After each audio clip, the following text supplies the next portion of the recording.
ನಮಸ್ಕಾರ ರಿವ್ಯೂ ಚಾನೆಲ್ಗೆ ಸ್ವಾಗತ. ನಾನು ಸೌಖ್ಯ ಗಾಂವ್ಕರ್. ವಕ್ಫ್ ತಿದ್ದುಪಡಿ ಮಾಡಿ ಈಗ ಅದು ರಾಷ್ಟ್ರಪತಿಗಳ ಅಂಕಿತ ಬೀಳೋ ಮೂಲಕ ಕಾಯ್ದೆಯೂ ಆಗಿದೆ. ಅತ್ಯಂತ ಮಹತ್ವಾಕಾಂಕ್ಷೀಯ ಮತ್ತು ಐತಿಹಾಸಿಕ ಹೆಜ್ಜೆಯನ್ನು ಇರಿಸಿದೆ ಮೋದಿ ಸರ್ಕಾರ.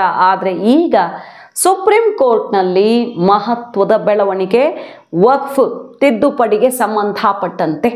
ಹಾಗಾದರೆ ಸರ್ಕಾರ ಯಾವ ರೀತಿಯ ಲೆಕ್ಕಾಚಾರಗಳನ್ನು ಹಾಕ್ಕೊಳ್ತಾ ಇದೆ, ಈ ಬೆಳವಣಿಗೆ ಬಗ್ಗೆ ಯಾವ ರೀತಿಯ ವಾದವನ್ನು ಸುಪ್ರೀಂ ಕೋರ್ಟ್ನ ಮುಂದೆ ಇಟ್ಟಿದ್ದಾರೆ, ಮೋದಿ ಶಾ ಈಗ ಇದನ್ನು ವಿರೋಧಿಸ್ತಿರೋರ ಪ್ರಶ್ನೆಗಳಿಗೆ ಕೊಡ್ತಿರುವ ಉತ್ತರ ಏನು, ಈ ವಿಚಾರಗಳೇ ಕೋರ್ಟ್ನಲ್ಲಿ ಬಲವಾಗಲಿವೆಯಾ?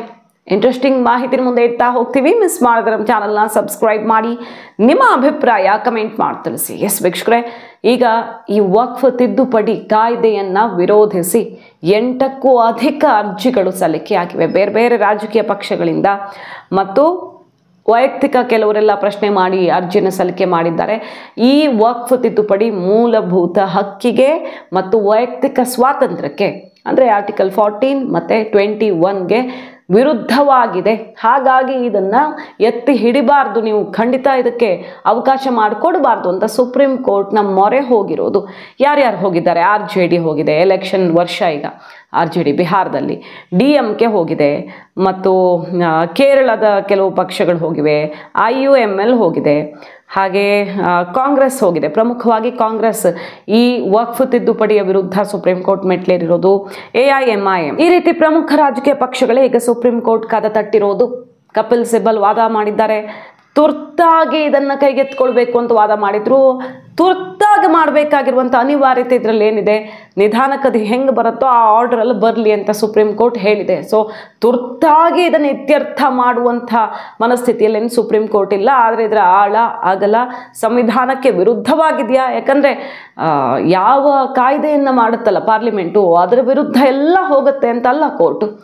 ಸಂವಿಧಾನದ ಆಶಯಕ್ಕೇನಾದರೂ ಧಕ್ಕೆ ಆಗೋ ರೀತಿಯಲ್ಲಿದ್ದರೆ ಆಗ ಸ್ವಲ್ಪ ಪರಿಶೀಲನೆ ಮಾಡೋದು ಅಥವಾ ಅದನ್ನು ಎತ್ತಿ ಹಿಡಿಲೂಬಹುದು, ಸರಿಯಾಗಿದೆ ಅಂತ ಬದಲಾವಣೆಗಳನ್ನು.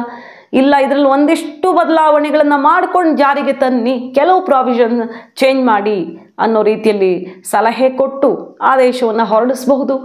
ಇಲ್ಲವಾದಲ್ಲಿ ಅದನ್ನು ಕ್ಯಾನ್ಸಲ್ ಮಾಡುವಂಥ ಅವಕಾಶನೂ ಕೆಲವು ಸಂದರ್ಭಗಳಲ್ಲಿ ಇರ್ತವೆ, ಕೋರ್ಟ್ಗೆ ಇಲ್ಲ ಅಂತ ಅಲ್ಲ.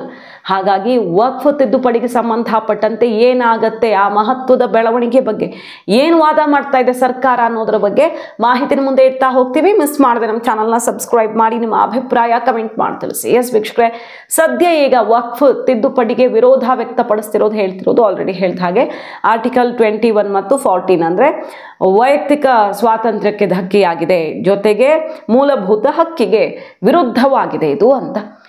ಇದೆಲ್ಲವನ್ನೂ ಕೂಡ ಕೌಂಟರ್ ಮಾಡಿರೋದು ಸರ್ಕಾರ. ಏನು ಹೇಳಿದೆ, ಸರ್ಕಾರದ ವಾದ ಏನು ಅನ್ನೋದನ್ನು ನಿಮ್ಮ ಮುಂದೆ ಇಡ್ತಾ ಹೋಗ್ತೀವಿ. ಪ್ರಮುಖವಾಗಿ ವಕ್ಫ್ ತಿದ್ದುಪಡಿ ಯಾವ ಕಾರಣಕ್ಕೆ ವಿರುದ್ಧ ಆಗಿದೆ ಸಂವಿಧಾನಕ್ಕೆ ಅಂತ ಹೇಳ್ತಿದ್ದಾರೆ ನೋಡಿ. ಮೊದಲನೇದಾಗಿ ಧಾರ್ಮಿಕ ಆಚರಣೆ. ಮುಸಲ್ಮಾನರಿಗೆ ಸಂಬಂಧಪಟ್ಟ ವಕ್ಫಲ್ಲಿ ಹಿಂದೂಗಳು ಬಂದು ಕೂರ್ತಾರೆ, ಅನ್ಯ ಧರ್ಮೀಯರು ಬಂದು ಕೂರ್ತಾರೆ, ಬೇರೆ ಎಲ್ಲೂ ಹಾಗಿಲ್ಲ, ಇಲ್ಲಿ ಯಾಕೆ ಹಾಗೆ ಮಾಡಿದ್ರು ಅನ್ನುವಂಥ ಪ್ರಶ್ನೆಯನ್ನು ಎತ್ತಿದ್ದಾರೆ. ಇಸ್ಲಾಂ ಧರ್ಮಕ್ಕೆ ಬಂದು ಯಾರಾದರೂ ಬಂದವರು 5 ವರ್ಷ ಆಗಿರಬೇಕು ಭೂಮಿಯನ್ನು ಕೊಡೋದಕ್ಕೆ ಅಂತ ಕಂಡೀಷನ್ ಹಾಕಿರೋದು ಸ್ವಲ್ಪವೂ ಸರಿ ಇಲ್ಲ. ಇಸ್ಲಾಂ ಧರ್ಮ ಸೇರ್ಪಡೆ ಆದ ತಕ್ಷಣವೇ ಆತ ಇಸ್ಲಾಮ ಆಗಿ ಕನ್ವರ್ಟ್ ಆಗಿರ್ತಾರಲ್ಲ, ಹಾಗಾದ್ರೆ ಮತ್ತೆ ಯಾಕೆ 5 ವರ್ಷ ಕಾಯಬೇಕು? ಇದು ಅವರ ಹಕ್ಕಿನ ಉಲ್ಲಂಘನೆಯಾಗತ್ತೆ ಅನ್ನುವಂಥ ವಾದವನ್ನು ಮಂಡಿಸಿರೋದು. ಜೊತೆಗೆ ಬರೀ ಮುಸಲ್ಮಾನರಷ್ಟೇ ಭೂಮಿ ಕೊಡಬೇಕು, ಹಿಂದೂಗಳು ಕೊಡಬಾರ್ದು ಅಂದರೆ ಅದು ಹಿಂದೂಗಳ ಹಕ್ಕಿನ ಉಲ್ಲಂಘನೆಯೂ ಆಗತ್ತೆ. ಅವ್ರಿಗಿರುವಂಥ ತಮ್ಮ ಆಸ್ತಿಯ ಮೇಲಿನ ಹಕ್ಕು ಅದು ಉಲ್ಲಂಘನೆಯಾದಂತಾಗತ್ತೆ. ಅವ್ರಿಗೆ ಇಚ್ಛೆ ಇದ್ದರೆ ಕೊಡಬಹುದು, ಯಾಕೆ ತಡಿತೀರಾ ಅನ್ನುವಂಥ ವಾದವನ್ನು ಮಾಡಿದ್ದಾರೆ. ಸೊ ಈ ರೀತಿ 10 ಹಲವು ಅಂಶಗಳನ್ನು ಉಲ್ಲೇಖ ಮಾಡಿ ಇದು ಸಂಪೂರ್ಣವಾಗಿ ಸಂವಿಧಾನಕ್ಕೆ ವಿರುದ್ಧವಾಗಿದೆ, ಇದು ಸಮಾಜದಲ್ಲಿ ಶಾಂತಿ ಕದಡತ್ತೆ ಮತ್ತು ಒಬ್ಬರ ಆಚರಣೆ, ಧಾರ್ಮಿಕ ಸ್ವಾತಂತ್ರ್ಯ, ಸಮಾನತೆಯ ಹಕ್ಕನ್ನು ಕಿತ್ತುಕೊಳ್ತಾ ಇದೆ ಅಂತ ವಾದ ಮಾಡಿ ತಕ್ಷಣಕ್ಕೆ ವಕ್ಫ್ ತಿದ್ದುಪಡಿ ರದ್ದುಗೊಳಿಸಬೇಕು ಅಂತ ಸುಪ್ರೀಂ ಕೋರ್ಟ್ ನಮ್ಮ ಮೊರೆ ಹೋಗಿರೋದು. ಅದಕ್ಕೆ ಮೋದಿ ಅಮಿತ್ ಶಾ, ಖುದ್ದು ಮೋದಿ ಅಮಿತ್ ಶಾ ಈಗ ಈ ಎಲ್ಲ ಪ್ರಶ್ನೆಗಳಿಗೆ ಉತ್ತರಿಸ್ತಾ ಇದ್ದಾರೆ. ಸಹಜವಾಗಿ ಕೋರ್ಟಲ್ಲಿ ಸರ್ಕಾರದ ಪರ ವಕೀಲರು ಇಡ್ತಾ ಇರುವಂತಹ ಪಾಯಿಂಟ್ಸ್ ಏನೇನು, ಮೋದಿ ಶಾ ವಾದ ಏನು ಅದನ್ನು ನೋಡ್ತಾ ಹೋಗೋಣ. ಮೊದಲನೇದಾಗಿ ಮೋದಿ ಅಮಿತ್ ಶಾ ಹೇಳ್ತಾ ಇರೋದೇನಿಲ್ಲಿ, ಮುಸ್ಲಿಮೇತರರು ಯಾರಿರ್ತಾರೆ ಅವರು ಮೊದಲನೇದಾಗಿ ಕಡಿಮೆ ಸಂಖ್ಯೆಯಲ್ಲಿ ಇರ್ತಾರೆ,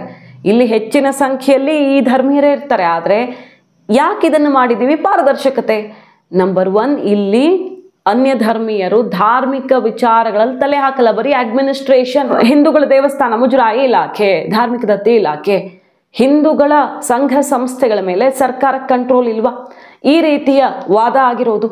ಎಲ್ಲ ಕಡೆನೂ ಕೂಡ ಹಿಂದೂಗಳ ಅಥವಾ ಬೇರೆ ಯಾವುದೇ ಧರ್ಮದಲ್ಲೂ ಕೂಡ ಧಾರ್ಮಿಕ ಆಚರಣೆಗಳಲ್ಲಿ ಅನ್ಯ ಧರ್ಮೀಯರು ಭಾಗಿಯಾಗಲ್ಲ. ಬಟ್ ಅಡ್ಮಿನಿಸ್ಟ್ರೇಷನ್ ಅಂತ ಬಂದಾಗ ಎಲ್ಲರೂ ಕೂಡ ಎಲ್ಲ ಧರ್ಮದ ಅಧಿಕಾರಿಗಳು ಅಲ್ಲಿ ಬಂದು ಹೋಗೋದಕ್ಕೆ ಅವಕಾಶ ಇರುತ್ತೆ. ಧಾರ್ಮಿಕ ಚಟುವಟಿಕೆಗಳಲ್ಲಿ ಮಾತ್ರ ಅವರು ಭಾಗಿಯಾಗಲ್ಲ. ಅದೇ ರೀತಿ ವಕ್ಫಲ್ಲೂ ಮಾಡಿರೋದು ತಪ್ಪೇನು ಅನ್ನೋ ರೀತಿಯ ವಾದವನ್ನು ಮಂಡಿಸಿದ್ದಾರೆ. ಮತ್ತು ಅಪರಿಮಿತ ಅಧಿಕಾರವನ್ನು ಕೊಡಲಾಯಿತು. 2013 ಮನಮೋಹನ್ ಸಿಂಗ್ ಅವರು ಕೆಳಗಿಳಿಯೋದಕ್ಕೂ ಮುನ್ನ, ಮೋದಿ ಸರ್ಕಾರ ಬರೋದಕ್ಕೂ ಮುನ್ನ ಮತ್ತೆ ತಿದ್ದುಪಡಿ ಆಯ್ತಲ್ಲ ವಕ್ಫಲ್ಲಿ. ಆಗ ಪರಮಾಧಿಕಾರವನ್ನ, ಪರಮೋಚ್ಚ ಅಧಿಕಾರವನ್ನ ಕೊಡಲಾಯಿತು ವಕ್ಫ್ಗೆ. ಹಾಗಾಗಿ ಈ ಪ್ರಶ್ನೆನೇ ಮಾಡೋ ಹಾಗಿಲ್ಲ ಅನ್ನೋ ಪರಿಸ್ಥಿತಿಯಲ್ಲಿತ್ತು. ಇದು ದೇಶದ ಕಾನೂನಿಗೆ ಸರಿ ಹೊಂದತ್ತಾ? ಫಾರ್ ಎಕ್ಸಾಂಪಲ್, ಏನೋ ಒಂದು ಲ್ಯಾಂಡ್ ಡಿಸ್ಪ್ಯೂಟ್ ಬಂತಪ್ಪ, ವಕ್ಫ್ ಈ ಆಸ್ತಿ ನನ್ನದು ಅಂತ ಹೇಳ್ಕೊಳ್ಳುತ್ತೆ.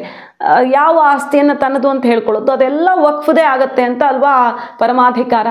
ಸರಿ, ಯಾರೋ ಪಾಪ ರೈತ ಇದು ನಂದು, ನಾನು ಇಷ್ಟು ತಲೆತಲೆಮಾರುಗಳಿಂದ ನಮ್ಮ ಕುಟುಂಬದ ಜೊತೆ ಇದೆ ಅಂತ ವಾದ ಮಾಡೋಕ್ಕಾದ್ರೂ ಆತನಿಗೊಂದು ಅವಕಾಶ ಬೇಕಲ್ವ. ವಕ್ಫ್ ಬೋರ್ಡ್ ಬರೀನೇ ಹೋಗಬೇಕಿತ್ತು, ಆತ ವಕ್ಫ್ ಟ್ರಿಬ್ಯುನಲಲ್ಲೇ ಆಗಬೇಕಿತ್ತು.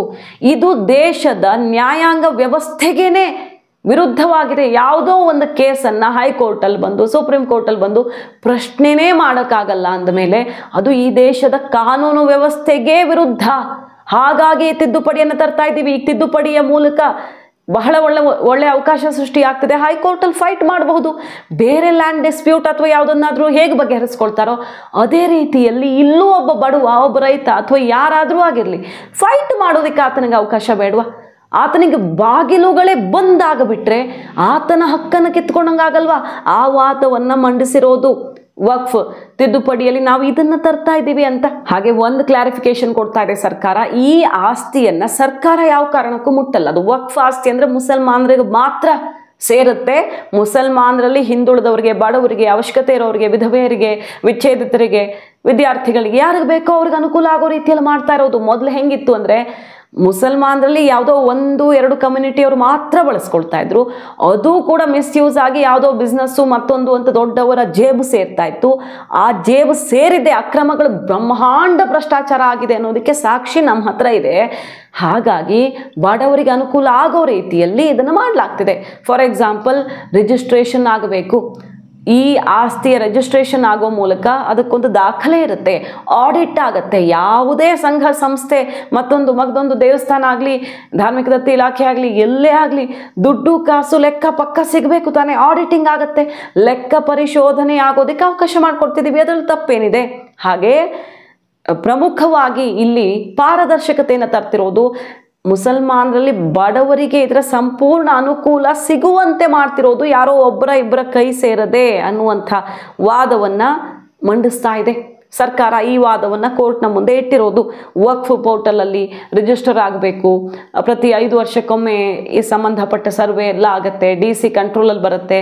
ಈ ರೀತಿ ಎಲ್ಲ ನಿಯಮಬದ್ಧವಾಗಿದೆ, ಬಿಟ್ಟರೆ ಯಾರಿಗೂ ಸಮಸ್ಯೆ ಮಾಡ್ತಾ ಇಲ್ಲ ನಾವು ಅನ್ನೋ ವಾದವನ್ನು ಮಂಡಿಸಿರೋದು. ಇನ್ನು ಸಮಾನತೆಗೆ ಧಕ್ಕೆ ಆಗಿದೆ ಅಂತ ವಾದ ಮಾಡಿದ್ದಾರಲ್ವ, ಅದಕ್ಕೆ ಯಾವ ಥರ ಆನ್ಸರ್ ಮಾಡ್ತಾ ಇದೆ ನೋಡಿ ಸರ್ಕಾರ. ಸಮಾನತೆ ಮೊದಲನೇದಾಗಿ ಧಾರ್ಮಿಕ ಸ್ವಾತಂತ್ರ್ಯ, ಅನ್ಯ ಧರ್ಮೀಯರು ಯಾಕೆ ಬರಬೇಕು ಅಂದರೆ ಬರೀ ಅಡ್ಮಿನಿಸ್ಟ್ರೇಷನ್ನು, ಅವರ ಧಾರ್ಮಿಕ ಚಟುವಟಿಕೆಗಳಲ್ಲಿ ಭಾಗಿಯಾಗಲ್ಲ. ಅದು ಹಿಂದೂ ಅಥವಾ ಬೇರೆ ಧರ್ಮೀಯದಲ್ಲೂ ಕೂಡ ನಾವು ಅವಕಾಶ ಮಾಡಿಕೊಟ್ಟಿದ್ದೀವಿ. ಎರಡನೇದಾಗಿ ಲಿಂಗ ಸಮಾನತೆ. ಹಾಗಾದರೆ ಮಹಿಳೆಯರನ್ನು ಸಮಾನವಾಗಿ ನೋಡೋದಕ್ಕೆ ಈ ಸಮಾಜದಲ್ಲಿ ಅವಕಾಶ ಇಲ್ವಾ? ಇದೆ ತಾನೆ. ಆ ಸಮಾನತೆಯನ್ನು ಈ ವಕ್ಫ್ ತಿದ್ದುಪಡಿಯಲ್ಲಿ ನಾವು ಕಲ್ಪಿಸ್ಕೊಡ್ತಾ ಇದ್ದೀವಿ. ಅವರಿಗೆ ವಕ್ಫ್ ಬೋರ್ಡ್ನಲ್ಲಿ ಅವಕಾಶವೇ ಇರಲಿಲ್ಲ, ನಂಬರ್ 1. ಎರಡನೇದು, ಒಬ್ಬ ವ್ಯಕ್ತಿ ಆಸ್ತಿಯನ್ನು ದಾನ ಮಾಡಬೇಕು ಅಂದರೆ ಆತನ ಅಕ್ಕ, ತಂಗಿ, ಮಗಳು, ಹೆಂಡತಿ ಯಾರಿಗೆ ಆಸ್ತಿ ಮೇಲೆ ಹಕ್ಕಿದೆಯೋ ಅವರನ್ನು ಹೇಳದೆ ಕೇಳದೆ ದಾನ ಮಾಡಿಬಿಡ್ತಾ ಇದ್ರು. ಆದರೆ ಇನ್ನು ಮುಂದೆ ಈ ತಿದ್ದುಪಡಿಯಿಂದ ಹಂಗಾಗಲ್ಲ. ಆ ಆಸ್ತಿ ಮೇಲೆ ಯಾರ್ಯಾರಿಗೆ ಹಕ್ಕಿದೆಯೋ ಅವ್ರಿಗೆಲ್ಲ ಹೋದ ಮೇಲೆ ಈ ದಾನ ಮಾಡೋದಕ್ಕೆ ಇಚ್ಛಿಸುವ ವ್ಯಕ್ತಿಗೆ ಯಾವ ಭೂಮಿ ಮೇಲೆ ಹಕ್ಕಿದೆಯೋ, ಆತನಿಗೆ ಮಾತ್ರ ಯಾವುದ್ರ ಮೇಲೆ ಹಕ್ಕಿದೆಯೋ ಅದನ್ನು ದಾನ ಮಾಡಬಹುದು. ಆ ಮೂಲಕ ಮಹಿಳೆಯರ ಬಲವರ್ಧನೆಗೆ, ಅವರಿಗೆ ಆರ್ಥಿಕವಾಗಿ ಬಲ ಕೊಡೋದಕ್ಕೂ ಕೂಡ, ಅವರ ಸಮಾನತೆ ಹಕ್ಕನ್ನು ಎತ್ತಿ ಹಿಡಿಯೋದಕ್ಕೂ ಕೂಡ ಈ ಕಾಯ್ದೆ ಬಹುದೊಡ್ಡ ಅವಕಾಶವನ್ನು ಕಲ್ಪಿಸ್ತಾ ಇದೆ. ಹಾಗಾಗಿ ಸಮಾನತೆಯ ಹಕ್ಕನ್ನು ಪ್ರತಿಪಾದಿಸುತ್ತೆ ಈ ತಿದ್ದುಪಡಿ ಸಮಾನತೆಗೆ ಅವಕಾಶವನ್ನ ಹೆಚ್ಚಿಸ್ತಾ ಇದೆ ಈ ತಿದ್ದುಪಡಿ ಅಂತ ವಾದ ಮಾಡ್ತಾ ಇರೋದು. ಲಿಂಗ ತಾರತಮ್ಯಕ್ಕೆ ಅವಕಾಶ ಇರಬಾರ್ದಲ್ವ ಈ ದೇಶದಲ್ಲಿ. ಈಗ ಸುಪ್ರೀಂ ಕೋರ್ಟ್ನತ್ತ ಎಲ್ಲರ ಚಿತ್ತ. ಏನ್ ನಾಳೆನೇ ಜಡ್ಜ್ಮೆಂಟ್ ಬಂದ್ಬಿಡತ್ತೆ ಅಲ್ಲ, ಇದು ಸುದೀರ್ಘ ಅವಧಿಗೆ ನಡಿಬಹುದು. ಸಾಂವಿಧಾನಿಕ ಪೀಠಕ್ಕೆ ಹೋಗುತ್ತೆ ಇದು ಗ್ಯಾರಂಟಿ. ಯಾಕಂದ್ರೆ ಇದು ಬಹಳ ವಿಸ್ತೃತವಾಗಿ ಚರ್ಚೆ ಮಾಡಬೇಕಾಗಿರೋ ವಿಚಾರ ಆಗಿರೋದ್ರಿಂದ ಈ ತ್ರಿವಳಿ ತಲಾಖ್ ಹಿಂದೆ ನಾವು ನೋಡಿದ್ದೀವಿ. ಇಂತಹ ಸೂಕ್ಷ್ಮ ವಿಚಾರಗಳು ಬಂದಾಗೆಲ್ಲ ಸಾಂವಿಧಾನಿಕ ಪೀಠಕ್ಕೆ ಹೋಗುತ್ತೆ. ಮತ್ತಿದು ಎಷ್ಟೋ ವರ್ಷಗಳ ತನಕ ನಡೆಯೋ ಚಾನ್ಸ್ ಇರುತ್ತೆ. ಹೀಗೆ ಆಗ್ಬಿಡುತ್ತೆ ಅಂತಲ್ಲ, ಅದ್ರ ಪಾಡಿಗೆ ಅದು ನಡ್ಕೊಂಡು ಹೋಗ್ತಾ ಇರತ್ತೆ. ಕೇಸು ಇಲ್ಲಿ ಕಾನೂನು ಕಾಯ್ದೆ ಆಗಿರೋದ್ರಿಂದಾಗಿ ಅದು ಇಂಪ್ಲಿಮೆಂಟ್ ಆಗ್ತಾ ಇರತ್ತೆ ಕೋರ್ಟಿಂದ ನಿರ್ಧಾರ ಪ್ರಕಟವಾಗುವ ತನಕ. ಸೊ ಕೋರ್ಟ್ ಏನು ತ್ವರಿತಗತಿಯಲ್ಲಿ ಕೈಗೆತ್ತಿಕೊಳ್ಳೋ ಅವಶ್ಯಕತೆ ಇಲ್ಲ. ಸೊ ಕೋರ್ಟ್ ಟೈಮ್ ತಗೊಳುತ್ತೆ. ಎಲ್ಲ ಕಡೆಯಿಂದ ವಾದ ಪ್ರತಿವಾದಗಳನ್ನ ಆಲಿಸಿ ಮೂಲಭೂತ ಆಶಯಕ್ಕೆ ಧಕ್ಕೆ ಆಗಿದೆಯಾ ಈ ಒಂದು ಕಾಯ್ದೆಯಲ್ಲಿ ಅಂತ ಗಮನಿಸಿ ನಿರ್ಧಾರವನ್ನು ಪ್ರಕಟಿಸುತ್ತೆ. ಅದ್ ನೋಡ್ಬೇಕು ಮತ್ತೊಮ್ಮೆ ಇದು ಶಾಸಕಾಂಗ ವರ್ಸಸ್ ನ್ಯಾಯಾಂಗ ಅನ್ನುವಂಥ ತಿಕ್ಕಾಟಕ್ಕೆ ಕಾರಣ ಆಗುತ್ತಾ ಅಂತ.